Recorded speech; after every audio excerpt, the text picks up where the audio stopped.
تو حق کا ساتھ دینا تو ضروری ہے. تو نہیں، وہ کہتے تھے کہ ہم کو پتہ ہی نہیں کہ کون حق پہ ہے کون باطل پہ ہے، نیوٹرل. یہاں تک تو ٹھیک ہے کہ آپ کو یہ نہیں ہے، لیکن اس کے بیس پر انہوں نے پھر جو ہے کہتے تھے کہ اس کا معاملہ ہم اللہ تعالیٰ پہ چھوڑتے ہیں کہ جو صحیح ہوں گے ان کو انعام ملے گا، جو غلط ہوں گے ان کو سزا ملے گی، کوئی بات نہیں. لیکن اس کے بیس پر انہوں نے پھر عقیدہ بھی بنا لیا. خوارج کہتے تھے کہ گناہ کبیرہ ایک ہوا کافر ہو گئے جہنم میں. یہ کہتے تھے اگر ایمان ہے تو پھر آپ جہنم میں جائیں گے ہی نہیں، فکس ہے کہ آپ جنت ہی میں جائیں گے. لیکن سوال یہ ہے کہ اگر وہ گناہ کر رہا عمل ٹھیک نہیں ہے تو کہ عمل نہیں ٹھیک ہے تب بھی برا عمل کر رہا، پھر بھی کتنا بڑا بھی برا عمل کر رہا، اگر ایمان ہے تو وہ جنت میں جائے گا. اب دیکھیں خوارج بعد بعد میں کافر، بعد بعد میں جہنمی، اور یہ تو بالکل ہی جو ہے بولے کہ ایمان قبول کر لو بیڑا پار. جیسے آج کے دور میں سمجھے مسلمان خوار ہیں، بدکار ہیں، ڈوبے ہوئے ذلت میں، کچھ بھی ہیں تیرے محبوب کی امت میں. تو یہ بھی وہی تھے. اب یہ معاملہ آیا کہاں سے؟ تو دیکھیں دو طرف سے آیا. ایک تو یہ ہے کہ شام میں آپ جانتے ہیں کہ عیسائیوں کی حکومت تھی، اور عیسائی لوگوں کا عقیدہ کیا تھا؟ عیسائی لوگوں کا عقیدہ آج بھی کیا ہے کہ عیسیٰ علیہ السلام کو اللہ کا بیٹا مان لو تمہارا بیڑا پار ہے، وہ کفارہ بن جائیں گے تمہارے سارے گناہوں کا. یہ کانسیپٹ ٹھیک رکھو کہ وہ اللہ کے بیٹے ہیں. تو یہاں بھی کہا گیا کہ وہاں پہ کہا جاتا کہ عیسیٰ علیہ السلام کا اللہ کا بیٹا مان لو تو تمہارا سارا بیڑا پار ہے. یہاں پہ کہا جا رہا ہے کہ اللہ کو مان لو تمہارا سارا بیڑا پار ہے. عوام کے لیے بالکل لالی پاپ لگ رہا کہ نہیں لگ رہا؟ اس سے زیادہ تو بہترین مزیدار تو کوئی ہو ہی نہیں سکتا. اور یہ چیز جو ہے حکمراں کو بھی سوٹ کرتا تھا.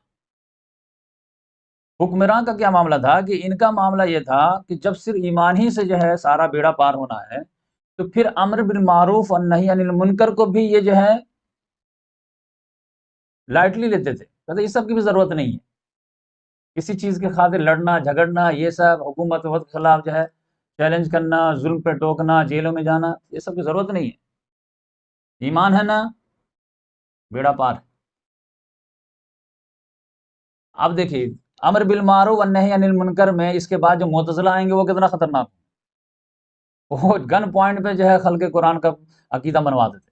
نہیں نہیں، امر بالمعروف والنہی عن المنکر ضروری ہے. یہ کہتے تھے بالکل ہی ضروری ہے، حکومت کے خلاف تو کچھ بھی نہیں، بولنا بھی نہیں، بغاوت کرنا تو بہت دور کی بات ہے. اب یہ حکمراں کو سوٹ کرے گا کہ نہیں سوٹ کرے گا؟ بنو امیہ کو سوٹ کرے گا کہ نہیں کرے گا؟ مروان کو سوٹ کرے گا کہ نہیں کرے گا؟ ولید بن عبد الملک کو سوٹ کرے گا کہ نہیں کرے گا؟ ہم کچھ بھی کر رہے ہیں تم لوگ مت بولو، تم کو نماز پڑھنا آگے پڑھ لو، مسجد بنوا دیے. یہ تھے مرجیہ. اب یہ خوارج اور مرجیہ ان دونوں کے کاٹ کے لیے کھڑے ہوئے سمجھے کہ امام ابو حنیفہ اور بھی جو اس وقت کے امام وغیرہ تھے، لیکن خاص طور سے یہ کھڑے ہوئے کیونکہ یہ جو ہے عقل کو استعمال نہیں کرتے تھے اور یہ عقل کا بیجا میں استعمال کرتے تھے. تو انہوں نے ریشنل تھنکنگ دیا عقل کا، شریعت کے ساتھ شعور، اور پھر ٹرو انڈرسٹینڈنگ دینے کی کوشش کی شریعت میں، اور دونوں کے فلسفے کو کاٹ کے رکھ دیا. تو یہاں تک تو سمجھے کہ یہ جیت گئے، ٹھیک کر دیے پورے عقیدے کو. لیکن ان کے بعد جو ہے انہوں نے جب عقل کا استعمال کیا نقل کے ساتھ تو اس میں ایک بائی پروڈکٹ نکل گیا، وہ تھا معتزلہ. وہ عقل کا اتنا استعمال کیا کہ نقل کو ہی نیچے کر دیا تھا. تو معتزلہ کے اوپر تو ہم لیکچر لے چکے ہیں. تو یہاں سے پھر معاملہ کیا ہوا کہ یہاں سے عقل کا استعمال شروع ہوا بھیجا اس کو ٹھیک کرنے کے لیے، پھر عقل ہی کا استعمال ہوا، اینٹی وینم دینے جایا گیا، لیکن پھر یہاں سے کاؤنٹر پروڈکٹ شروع ہو گیا. اب معتزلہ کا دور ختم ہوتے ہوتے معاملہ کیا ہوا کہ بنو عباس کی جو حکومت تھی وہ جو ہے چرمرا گئی.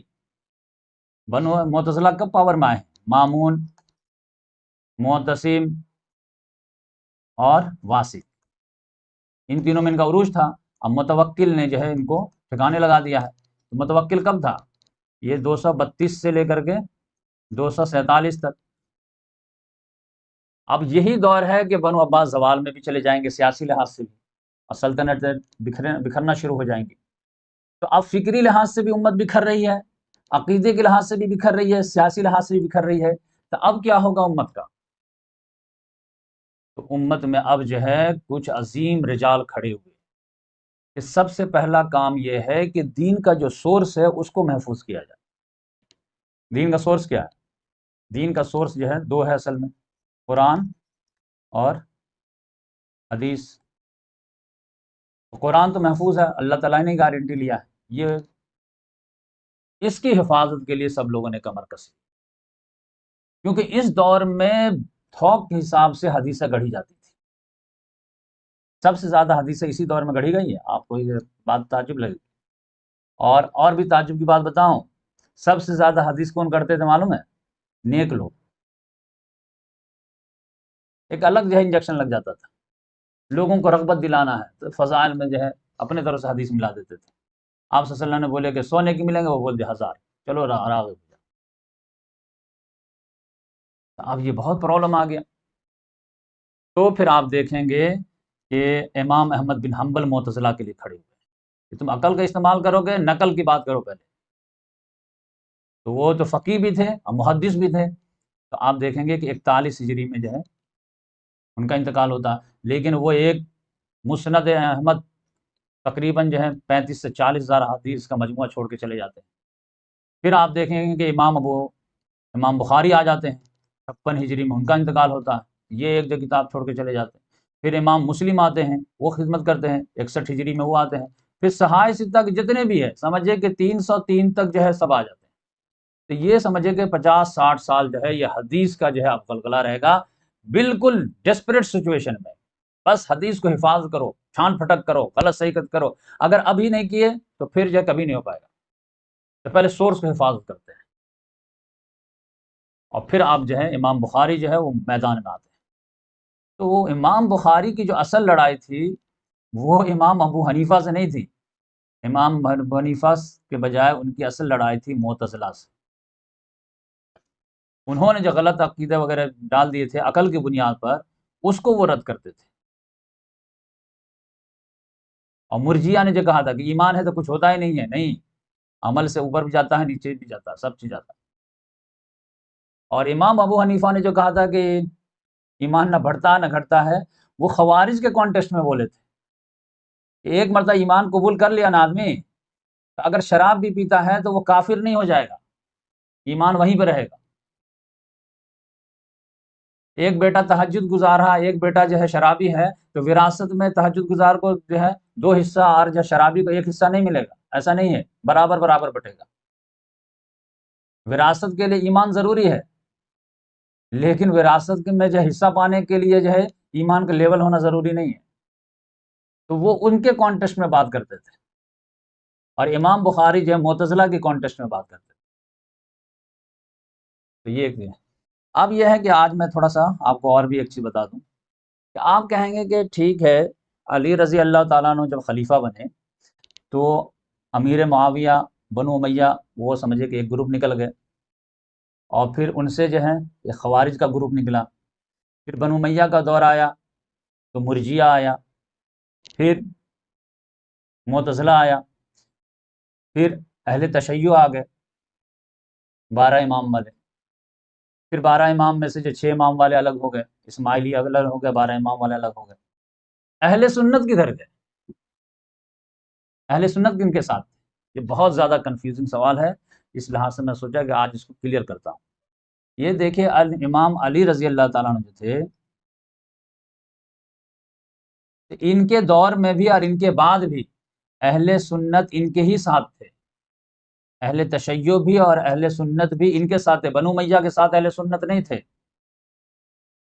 الا ماشاء اللہ۔ وہ تو حکومت میں رہتا تو کوئی بھی چاپلوس چلا جاتا ہے۔ آج کے دور میں بی جے پی کے ساتھ کتنے مسلمان ہیں، لیکن 2-4 ہیں تو اس کی تو گنتی نہیں رہتی۔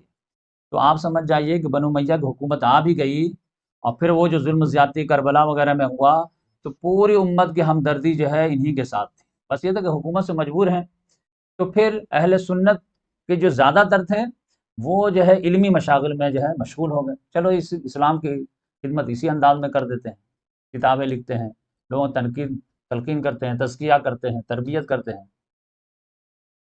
تو اب یہ ہے کہ سوال یہ پیدا ہوتا ہے کہ یہ لوگ جب علی رضی اللہ تعالیٰ عنہ کے ساتھ تھے اہل سنت والجماعت، اور اہل تشیع بھی، دونوں ساتھ ساتھ تھے۔ پھر حسن رضی اللہ تعالیٰ عنہ کے دور میں بھی ساتھ ساتھ تھے، حسین رضی اللہ تعالیٰ عنہ کے دور میں بھی ساتھ ساتھ تھے، ہمدردی سارے کے انہی کے ساتھ تھی، چاہے کوئی ساتھ گئے ہوں یا نہ ہو۔ ڈفرینس کہاں پہ آیا ہے؟ ڈفرینس آیا ہے بنو عباس کی جب حکومت آئی ہے۔ بنو عباس کی جب حکومت آئی ہے تو معاملہ کیا ہوا ہے کہ بنو عباس والے وعدہ کر کے آئے تھے کہ ہم لوگ حکومت چھیننا چاہ رہے ہیں، کس سے؟ بنو امیہ سے۔ کیوں؟ کیونکہ یہ ہمارے چچیرے بھائیوں کا حق ہے۔ چچیرے بھائی سے مراد کون ہیں؟ حضرت حسن اور حضرت حسین علیہم السلام، ان کا اصل حق ہے، ان کو ہم دیں گے۔ تو سب لوگ ساتھ دیے، لیکن بعد میں جب یہ حکومت میں آ گئے تو ابو العباس جعفر منصور وغیرہ نے نہیں دیا۔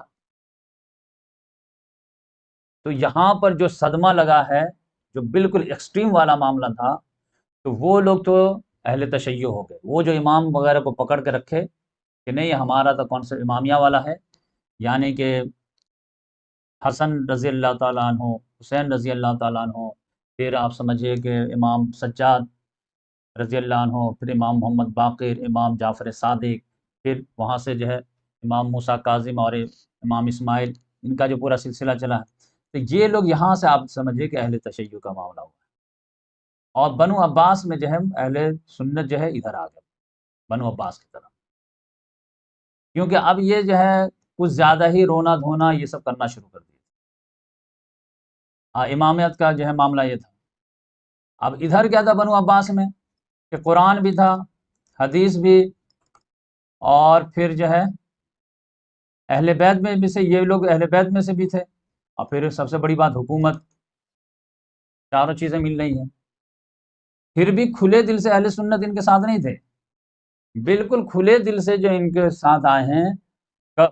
جب امام ابو یوسف نے جو ہے منصب قضا کو قبول کیے ہیں بنو عباس کے، ورنہ اہل سنت کے بڑے امام آپ جانتے ہیں امام ابو حنیفہ، وہ بنو امیہ کے خلاف جب امام زید خروج کیے ہیں تو ان کا ساتھ دیا، بلکہ ان کا تو فتویٰ آیا تھا کہ امام زید کا جو ہے ساتھ دینا ویسے ہی ہے جیسے بدر میں نکلنا۔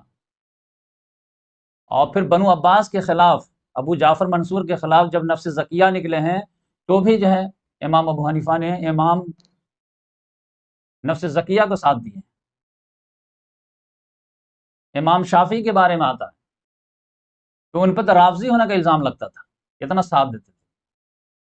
امام مالک کے ساتھ جو کیا معاملہ کیا گیا ہے آپ جانتے ہیں، ان سب پہ جو ہے میں ویڈیو بنا چکا ہوں، سارے اماموں پہ۔ تو یہ سارے امام جو تھے ہمارے، یہ ادھر ہی تھے علی رضی اللہ تعالیٰ عنہ کے ساتھ، لیکن جب ان کا بہت زیادہ غلغلہ ہوا ہے، اور جب یہ بھی تھوڑا دھیرے دھیرے ڈسٹریکٹ ہونے لگے، اور یہ تھوڑا تھوڑا جو ہے ٹریک پہ آنا شروع ہوئے، تو پھر جا کر کے اہل سنت اور اہل تشیع میں سمجھے کہ بڑا سا گیپ آ گیا ہے۔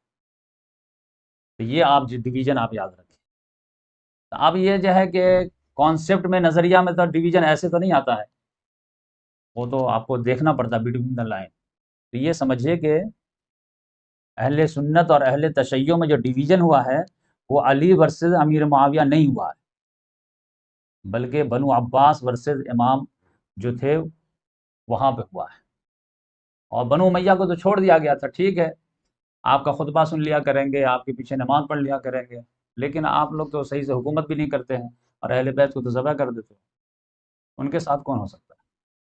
جب امیر معاویہ اپنے بیٹے کو بنانا چاہ رہے تھے تو کون کون لوگ کھڑے ہو گئے تھے؟